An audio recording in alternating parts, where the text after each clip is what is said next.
Depuis 1580, les Escarras, c'est du côté de mon père, sont au Canet.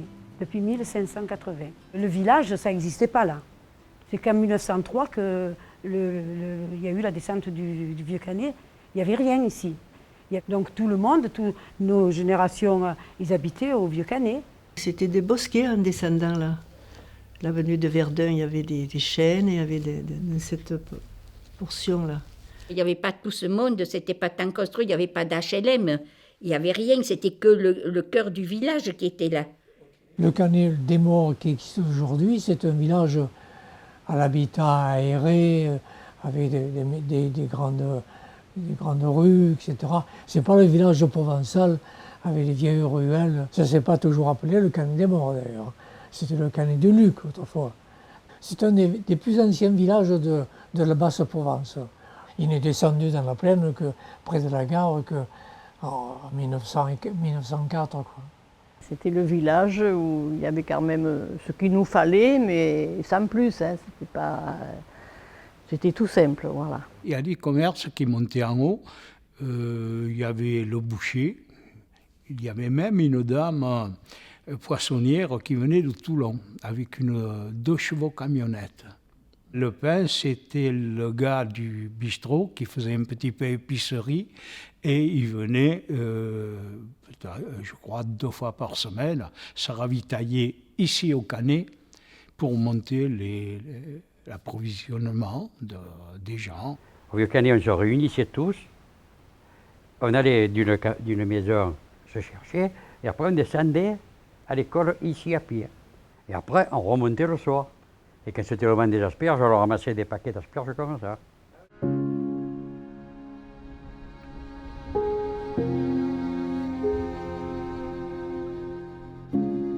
Quand on disait du Vieux Canet, on parlait du Canet d'ici, on ne disait pas le Canet, on descend à la gare.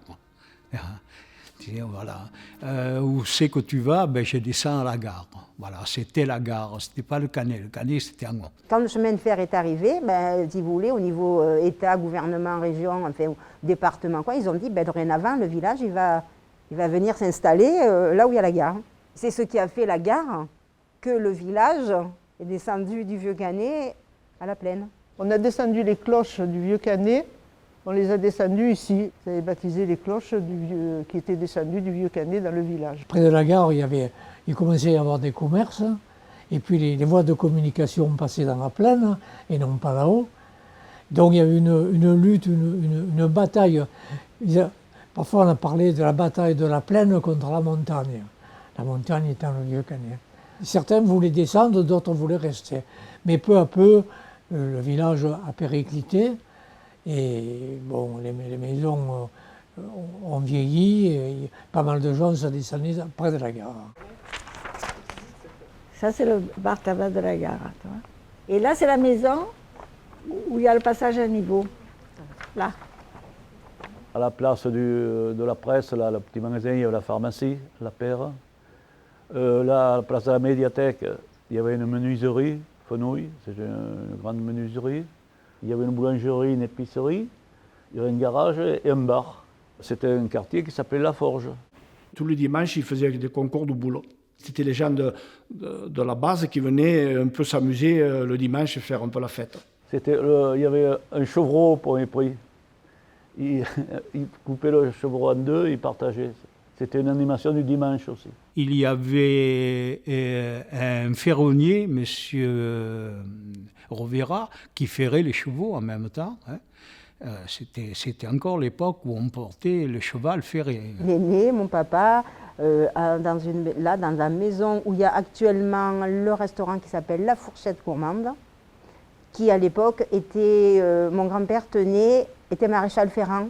Ce qui m'a vraiment plu et surpris, et j'en garde un bon souvenir, c'est qu'on mettait un fer rouge sur le sabot du cheval pour l'adapter, et ça fumait de tous les bords, et ça sentait une odeur spéciale que j'ai le souvenir qu'il y a encore. Quoi.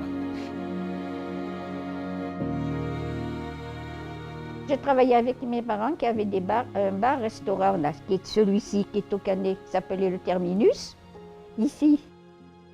Vous voyez la sœur de ma maman et à côté son fils, mon cousin Jeannot. Je sais qu'on en prenait des photos, on en avait pris aussi quand c'était Sainte-Barbe. Quand les mineurs venaient, qui faisaient le 4 décembre, je crois que c'était Sainte-Barbe. Chaque année, il y avait la Sainte-Barbe et les mineurs y participaient parce que c'était payé par les patrons. Donc les gens, tous les mineurs y participaient. C'était un jour unique, c'était un jour attendu là.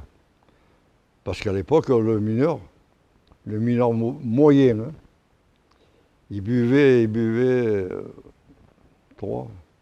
5 litres de vin par jour. La Sainte-Barbe, tous les mineurs étaient sous. Et c'était la seule jour où ma maman acceptait que mon père se saoule et bien d'autres, quoi. Voilà.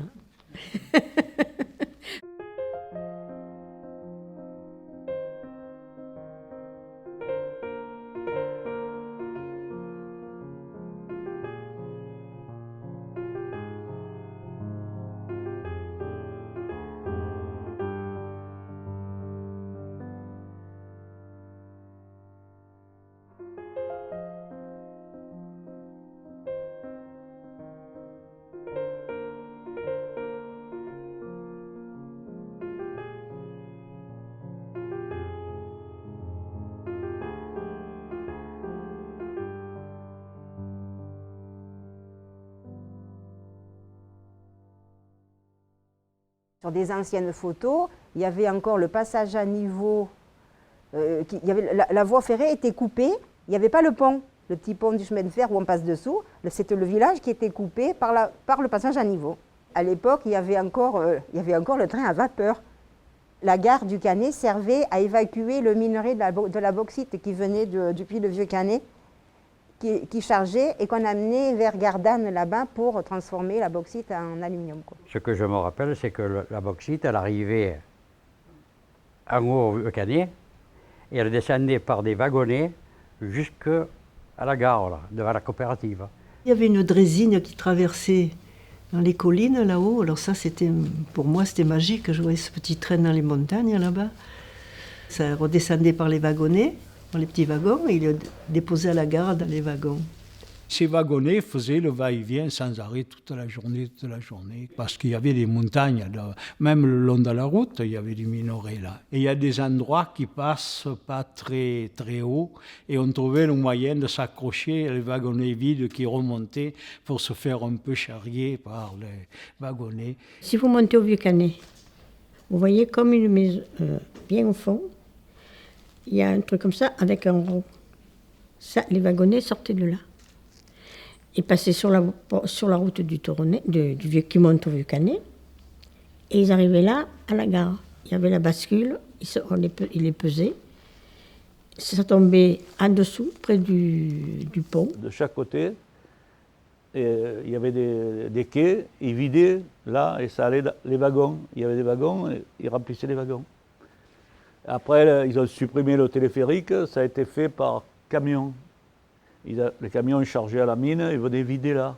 Où c'est que maintenant il y a le garage Renault, c'était un grand atelier, il réparait les camions. Moi, mon père, justement, jusqu'à son décès, il a travaillé à la Stase. Il conduisait les camions des bauxites. Le bassin minier de Brignoles, qu'on appelait ça, c'était le bassin le plus important d'Europe pour la bauxite. Quand on est arrivé avec ma femme ici, le village était composé de paysans et des mineurs.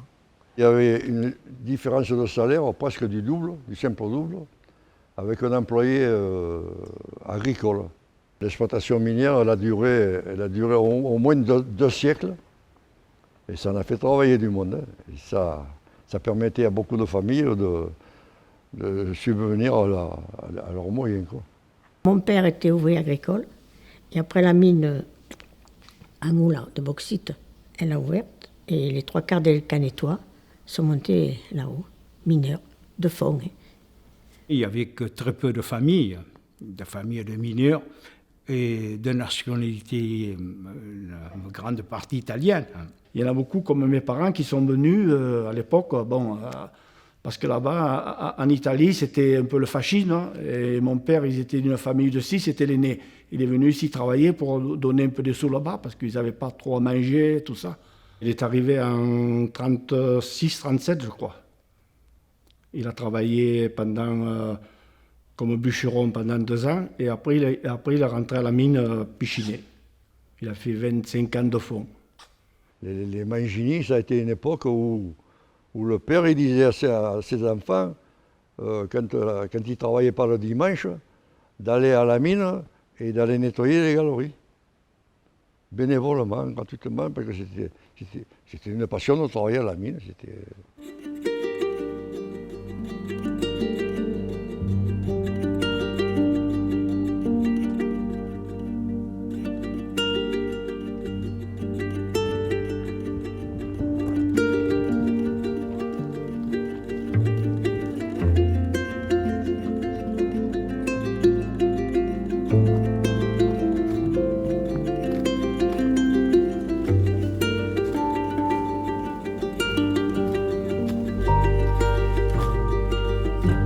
Il partait le matin jusqu'à 3 heures de l'après-midi.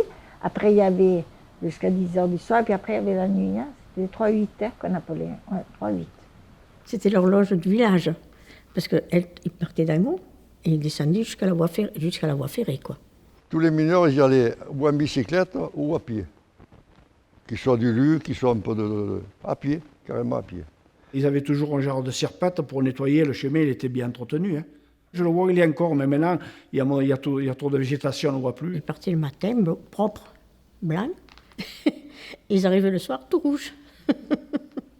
Parce que voilà la poussière. Ça s'est imprégné de partout, hein. Et on n'avait pas la douche. Hein. On n'avait pas la douche, il fallait... Ma maman, elle avait le dos et tout, quand il arrivait, il était tout rouge. Il y avait un mineur qui était plus costaud que vous et moi, il prenait toujours un bio de bois, il montait au vieux canet à pied. Il ramassait un bout de bois pour se chauffer. À cette époque-là, quand il y avait un foudroyage de galeries qui était boisé, ils portaient tous un gros bio de bois pour se chauffer chez eux. Oui.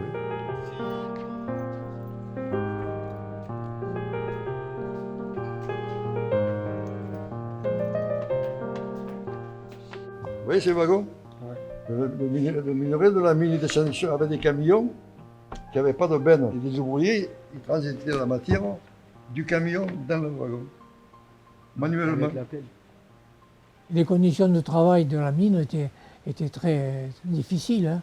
D'ailleurs, les mineurs c'était des gens de caractère, hein. Des lutteurs, des gens de caractère. Hein.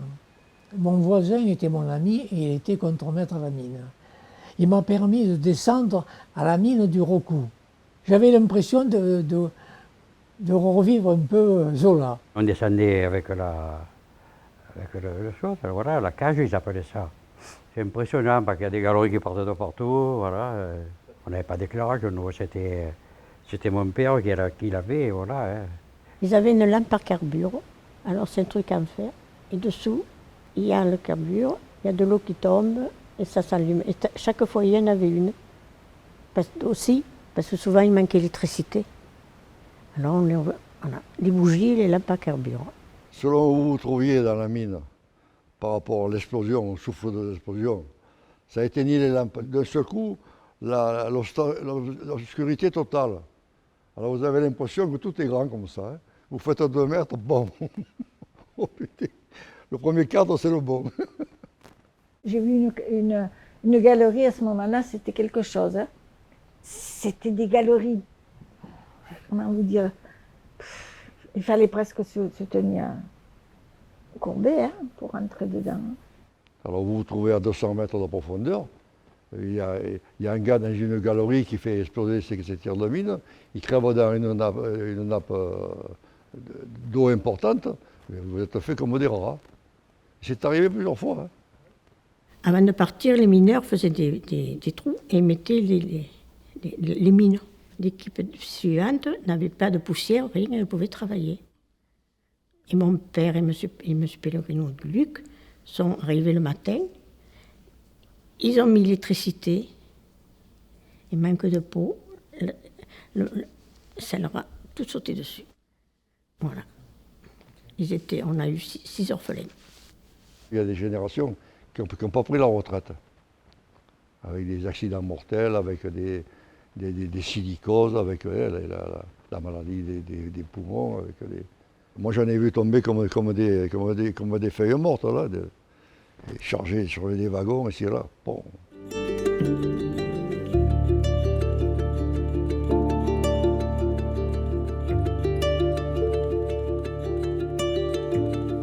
C'était des gros travailleurs quand même, parce qu'après, ils avaient tous un travail à côté. Ou des jardins, ou des trucs, des pierres, n'importe quoi.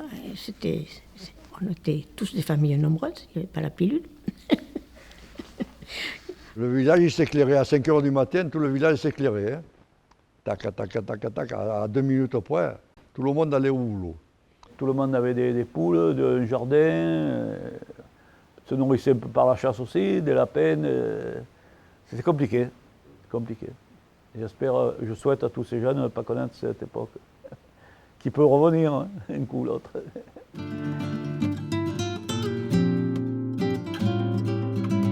Tout le dessus de la mairie, à l'époque, ils faisaient le verre à soie, là. C'était beaucoup les Italiens qui le faisaient, hein, même les gens du pays, le verre à soie. Hein. Il y avait quelques agriculteurs aussi d'ici qui faisaient ça pour arrondir. Hein.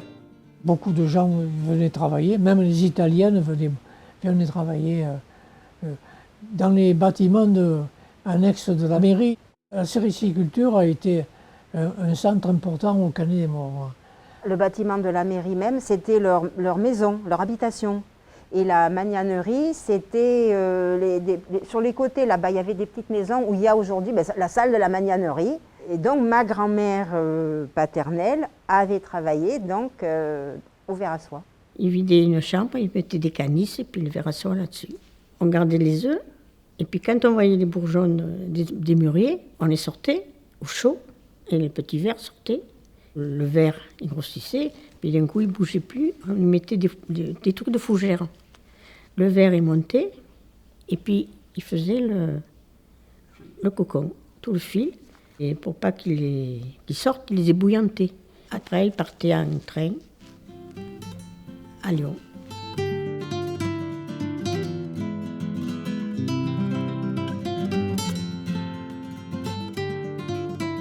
Mon père, bon, on avait un petit terrain après. Il faisait la vigne pour nous, quoi, pour le vin. Parce qu'il n'y avait pas beaucoup d'eau. Sinon, ça aurait été un jardin potager, quoi, voilà. C'était des terrains à pierre, rien que des pierres. Hein. Il n'y avait pas de terre, pratiquement pas de terre. D'ailleurs, nous sommes classés en Côte de Provence, c'est pas pour rien. Hein. Comme c'était toutes des petites choses très familiales, ils avaient un petit lopin Ils étaient aussi un peu vignerons. Donc ils avaient un demi-hectare, voire 1 hectare au maximum de vignes. Donc ils travaillaient pendant le week-end, parce que bon, la vigne ne demande pas une présence, quand il y en a peu, de 24 heures sur 24. Avant d'aller à l'école, puisque l'école ouvrait le 1er octobre, on faisait 1 semaine, 15 jours de vendange. Les livres étaient payants, donc ça permettait de payer les livres de l'école. Quoi. À 14 ans, je suis sorti de l'école et au travail, jusqu'au service militaire. Tailler les vignes, les bourgeonner, piocher, à labourer, à tout, hein, à traîner la charrette pour les caisses de raisin. Et les gros ciseaux, ça aussi, c'était pas évident, hein, parce qu'on avait des vignes et qu'elles étaient costauds. Hein. Il n'y a pas de sécateur électrique, c'était le soir, le poignet, je ne vous dis pas. On portait les seaux à la main, on vidait dans les caisses, on avait des caisses en bois, on vidait le raisin dedans, et puis après on le portait à la coopérative. Voilà, ça c'était beaucoup manuel à l'époque. Ils mettaient les caisses dans le trou que tombaient dans un fouloir. Après, nous faisions le reste, nous, avec les pieds, on pistait le pied et ça sortait en bas. Ah, les pieds, ils étaient propres, ils étaient rouges pendant quelques jours. Bon, le vin de l'époque n'était pas terrible, il faut le signaler. Je parle de la fête des années 50. Tout ça a changé considérablement. Aujourd'hui, on est fiers on n'est pas fiers que de nos rosés. Bien sûr qu'il n'y a qu'un rosé, c'est celui du Var de Provence. Le reste, ce n'est pas des rosés.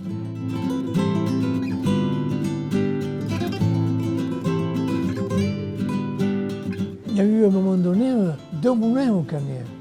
2 moulins qui trituraient les olives. Et ceux qui avaient des oliviers apportaient leurs olives au moulin. Ceux qui en avaient beaucoup, ils avaient leur propre huile. Les autres, on mélangeait les olives, quoi. Les olives, avec mon mari, nous ramassions les premières, les plus grosses, et c'était très fatigant. Contrairement à ce qu'on croit, c'est très fatigant. Le fait d'avoir les bras en l'air, de toujours fixer. On ramassait les olives, on les apportait au moulin, ici au Canet, et puis après on les apportait au Luc. Et chaque paysan, chaque propriétaire a son taux d'huile, quoi. Vous rentriez dans un moulin, le type il vous parlait en provençal, il y avait la baguette là, toute franche, il y avait les anchois, il y avait l'olive, vous faisiez l'anchoyade. Les olives bien concassées et tout, avec un peu de l'huile là sur le pain grillé, c'était un bon déjeuner qu'on faisait. Ça apportait un supplément de vie aux gens. Hein.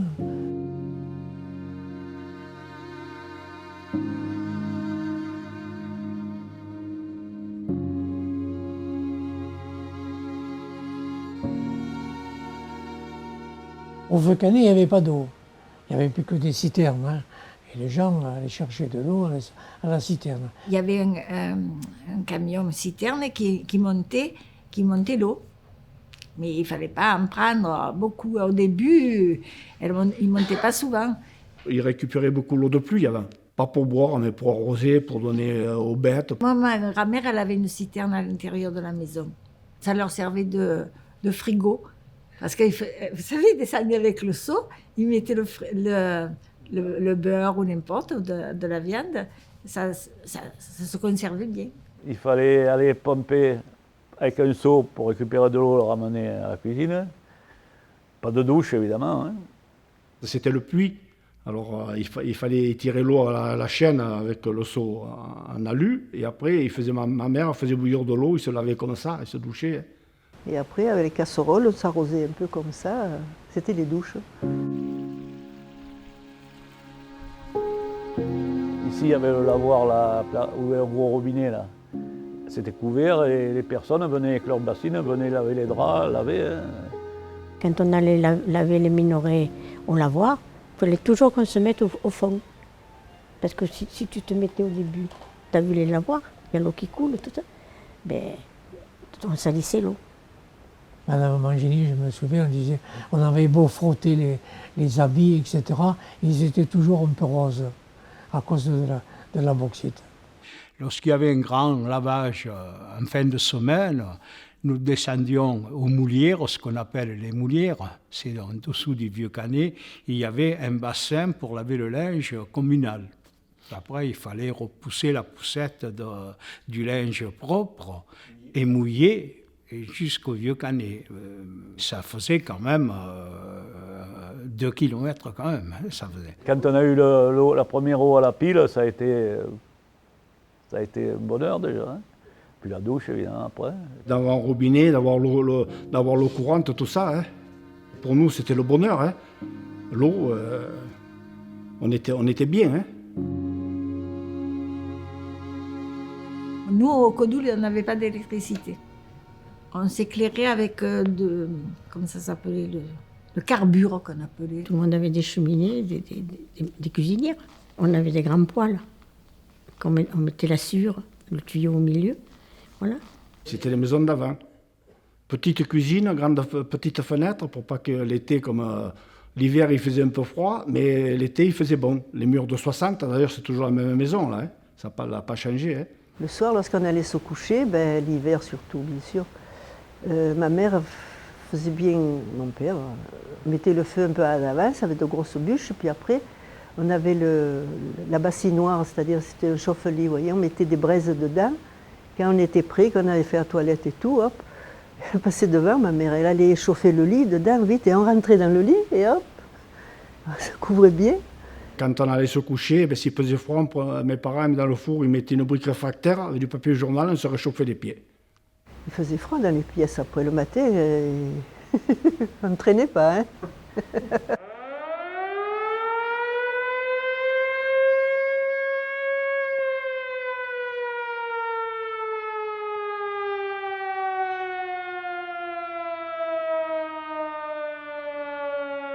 J'ai connu la période où il y avait la sirène qui sonnait et il fallait se mettre à l'abri. Hein. Ça, je l'ai connu. Chez nous, on avait une cave, on allait là, quoi. Comme ça devenait un peu trop dangereux, je ne sais pas pourquoi, ils mettaient ma grand-mère sur une charrette et on allait derrière où il y avait un ruisseau.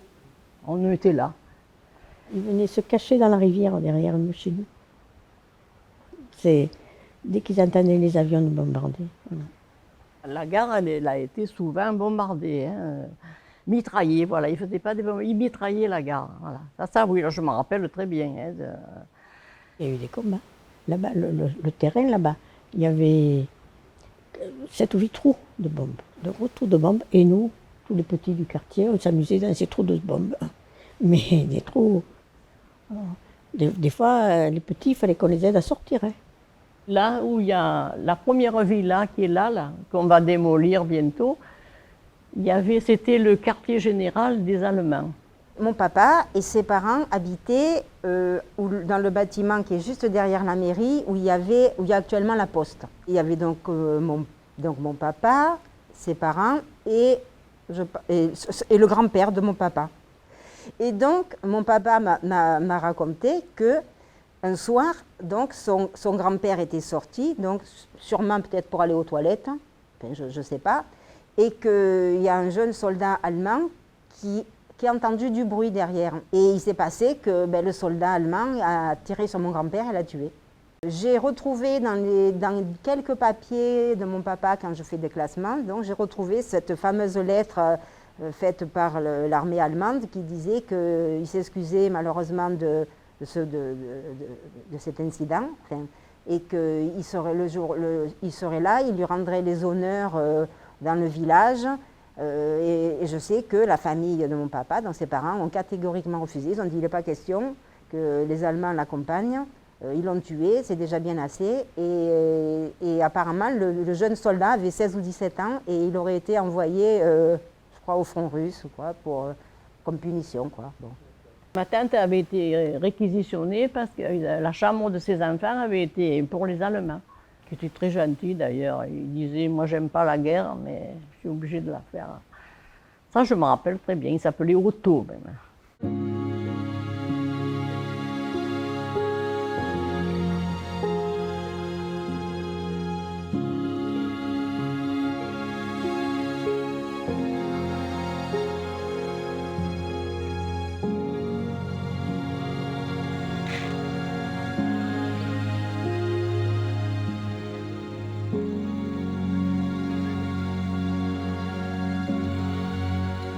Quand j'étais petite, l'école élémentaire, elle était, vous savez où il y a le jardin d'enfants maintenant? Elle a été bombardée. Hein. Et après, il y a eu l'école, ils ont construit l'école primaire, et on est allé, donc, où elle est actuellement, l'école de Nitissot. Je suis rentrée à l'école en 1945, j'avais 6 ans. Voilà. À l'école au Canet, là, on était, où il y a le local des jeunes. Là, juste à côté de la mairie. Au-dessus, c'était l'école. Et quand on montait, les escaliers tremblaient, c'était juste après la guerre. Hein, on était, voilà. À l'école, nous, on est arrivés en 1956. Il y avait 4 classes. Et moi, je suis arrivé, on a créé une nouvelle classe, dont on était 5. 5 classes dans l'école qui existe aujourd'hui et qui avait été donc construite avec les crédits de reconstruction. Elle était toute petite, l'école. Oui, il n'y avait pas la maternelle construite. Je veux redire, dans une classe, il y avait 3 maternelles. C'était Madame Migosi à l'époque qui était institutrice. D'ailleurs, elle est connue dans le village. Ah, les générations, j'en ai vu passer. L'école maternelle, j'ai l'impression de l'avoir un peu bâtie à l'époque. Il n'y avait que 4 classes, 2 de garçons et 2 de filles. Il y avait un mur infranchissable. Il y avait un trait qui séparait la cour des garçons et la cour des filles, quand même. Oh, il arrivait de passer par-dessus le mur, mais il ne fallait pas se faire attraper. Hein. À cette époque-là, les estites, ils pouvaient y aller, ils ne s'en privaient pas. J'en ai connu qui nous tapaient sur les doigts, avec la règle, quand on faisait le PAM. Et puis même Une petite tape, ça arrivait aussi. Et quand on arrivait, si on le disait aux parents, c'était eux qui nous donnaient le reste. Tous les matins, dès qu'on arrivait, il y avait la morale. C'était, pendant quelques minutes, vous apprenez la politesse, même la propreté pour certains. On écrivait à la plume, on avait l'encre violette. D'ailleurs, j'ai un bureau là-haut avec les deux encriers, l'encre violette et l'encre rouge. Avant d'aller à l'école, il y avait un employé de mairie et il allumait le poêle pour chauffer les classes. Le maître d'école était en face, bien sûr, qui et de temps à autre, à tour de rôle, il nous faisait appel pour ravitailler le poêle à bois. C'était un monsieur qui travaillait à la commune, qui est devenu garde champêtre, monsieur Brun pour le citer, qui faisait le plein de la caisse à bois, le matin certainement. Quand on arrivait dans les classes le matin, à 8h, à 8h30, c'était chauffé, parce que les cantonniers s'étaient levés beaucoup plus tôt pour allumer le poêle et chauffer la classe. On était polyvalents. On allait couper l'herbe sur les chemins, on fendait le bois pour les écoles, pour allumer les poêles à bois. Les cantonniers étaient les fossoyeurs, etc. Hein. C'est eux qui entouraient les gens, etc. C'était les cantonniers eux-mêmes. Hein. Eh bien, ça fait drôle au départ. Parce qu'au tout début que je suis arrivé, il a fallu que je rentre dans un tombeau pour ranger le cercueil. Mais ça fait impression, croyez-moi.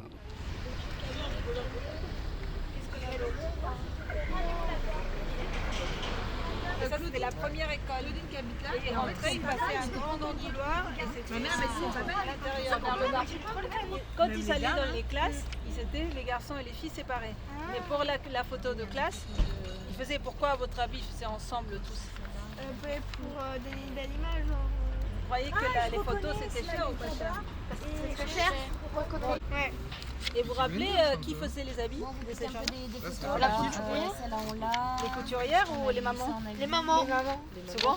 Les filles, elles avaient des petites robes froufoutantes là, alors, et puis avec des jupons empesés dessous, hein, pour que la robe elle reste bien. On finissait toujours les tricots à la veillée de la messe de minuit. On était d'une génération où c'était beaucoup plus sévère. Hein. Ma mère était catholique, voilà. Elle était assez réservée, elle avait toujours peur. Une fille, hein. C'est pas comme maintenant, on n'était pas libre, on n'était pas, si on sortait, il fallait sortir avec le papa ou la tante. Ah oui, c'était pas pareil. Jusqu'à 21 ans. On était majeur qu'à 21 ans à l'époque, hein. Pas à 18. Hein. À l'époque, ça voulait dire, si tu n'es pas d'accord avec tes parents, ils ne te gardent pas chez eux et tu dégages. Quand je sortais un petit peu plus grande, j'étais accompagnée par mon cousin. Voilà, c'était pas du tout, même j'avais 17 ans, 18 ans. Hein. Aujourd'hui, ça fait rire, mais c'était comme ça.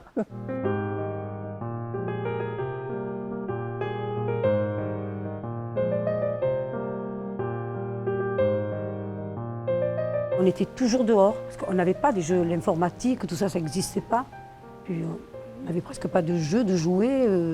Donc, mais dehors, on était, et l'été, n'en parlons pas, on restait jusqu'à minuit, nos parents, ils venaient nous chercher parce qu'on ne voulait jamais rentrer. On était toujours dehors. Nous étions au moins une douzaine d'enfants qui avions entre plus un an de plus, un an de moins. Donc on jouait ensemble.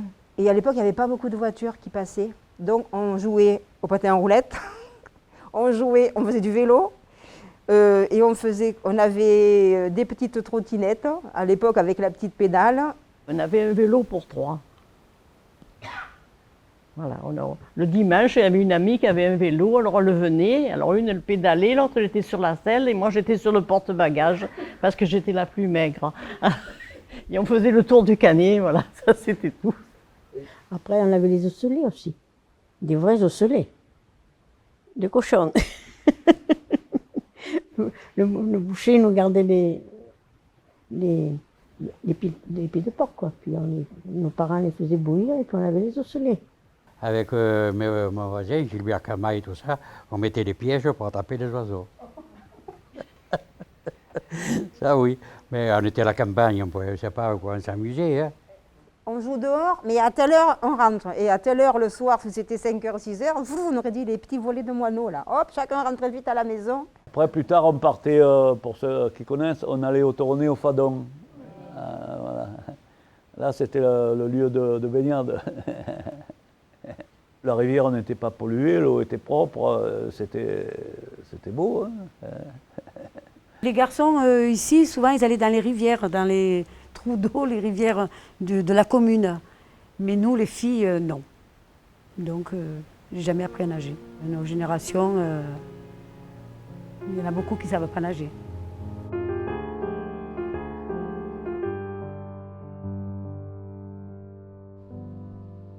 Les anciens travaillaient du lever du jour au soir.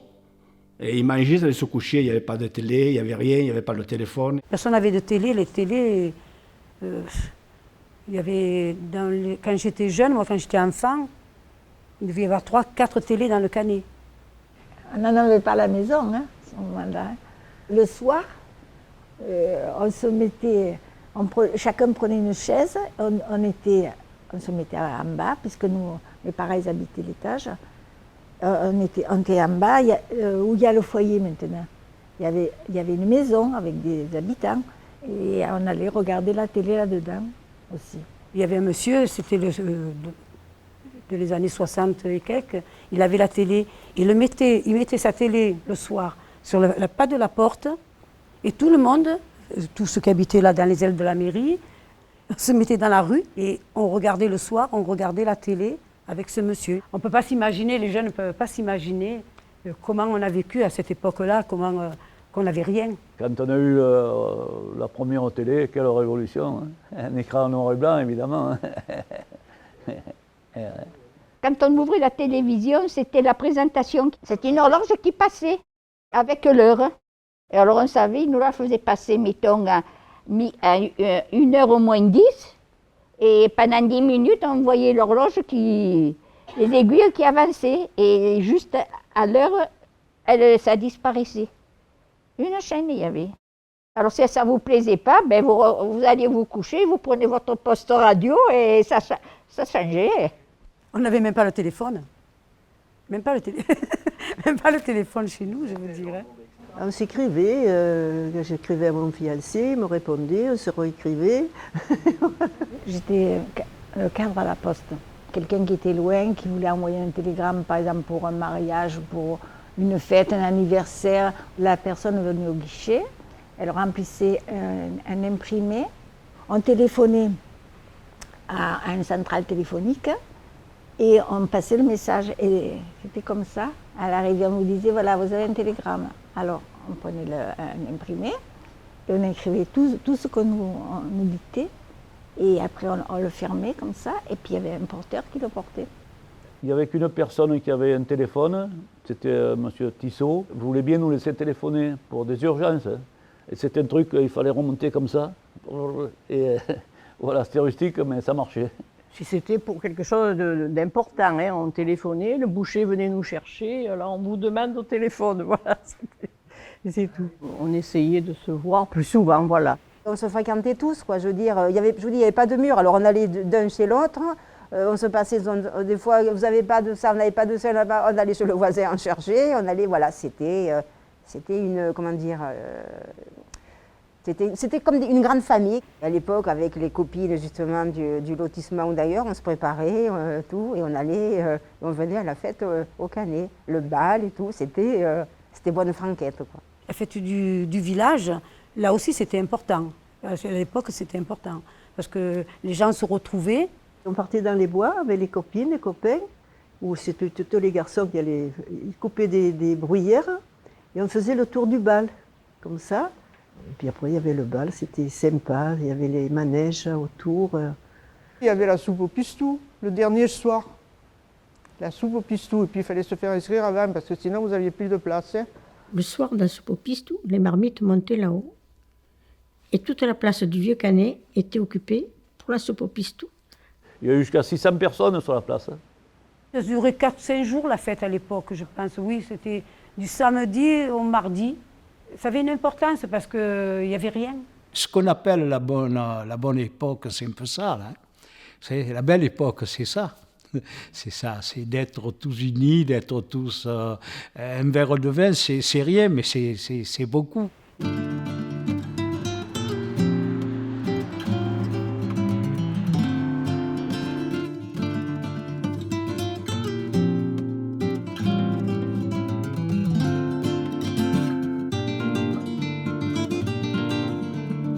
Il y a eu beaucoup d'augmentation de population. Il y a eu l'augmentation des constructions, parce que moi j'étais partie, mais je restais sur des petites maisons par-ci par-là, mais en prenant les petits chemins, je me suis rendu compte qu'il y avait des tas de lotissements, des tas de constructions, mais vraiment aux périphéries de la ville. Ça s'est construit, il y a eu les HLM qui a en descendant, là, qui s'est construit en 72, si je crois. L'autoroute a été faite en 60, je ne sais pas si c'est en 70, 71. Bon, ils ont, sur la commune du Canet, ils ont quand même pas mal exproprié des gens, parce qu'il y a des maisons qui ont été rasées sur le tracé. L'arrivée de l'autoroute, c'était positif pour desservir les villages comme nous. Mais où a passé l'autoroute, ça a fait des dégâts. Le lac Canetti n'existait pas. C'est quand ils ont fait l'autoroute qu'ils ont creusé ce lac. Ils ont creusé ce lac et il n'est pas très vieux le lac Canetti. L'autoroute a beaucoup apporté quand même. Hein. C'était bon, et puis il faut dire que il y a il y a pas mal de choses au Canet. Il y a l'autoroute, la voie ferrée, un petit aéroport, un petit. Bon. C'est beaucoup moins familial, mais bon, c'est normal. Moi, ce que je parle quand j'étais enfant, on devait être 1100 habitants peut-être. Maintenant, nous sommes quoi, 4400, 4000. Ça n'a rien à voir. C'était vraiment. Comment dire, minuscule le Canet. Il ne faudrait pas que ça devienne trop important. Voilà. C'est vrai parce que on peut parler, vous voyez, on peut parler avec les jeunes et tout ça, c'est bien. Hein? Moi, j'ai toujours aimé. Actuellement, moi, je la situerai dans les plus belles communes du département. Une des plus belles communes du département. Une ville qui me plaît. Et d'ailleurs, c'est pour ça que j'y suis, hein, qui me plaît, qui m'a beaucoup apporté, puisque bon, je dois dire que j'ai fait ma vie au Canet, j'ai gagné ma vie au Canet. Ça s'est beaucoup embelli. Enfin, moi, je suis heureuse de vivre ici. Parce que souvent, il y a une bonne ambiance entre les gens. Pour moi, ça fait partie de ma ville, voilà. Pour certaines choses, je préfère, voilà, ce que je disais, la période d'avant. Mais après, tout ce qui est numérique, tout ce qui est informatique, tout ce qui est... Enfin, les progrès, voilà, c'est mieux maintenant. On est vieux, oui. On a vu des choses, mais les plus vieux que nous en ont vu plein. Et ceux d'aujourd'hui, les jeunes, ils en voient plein de choses.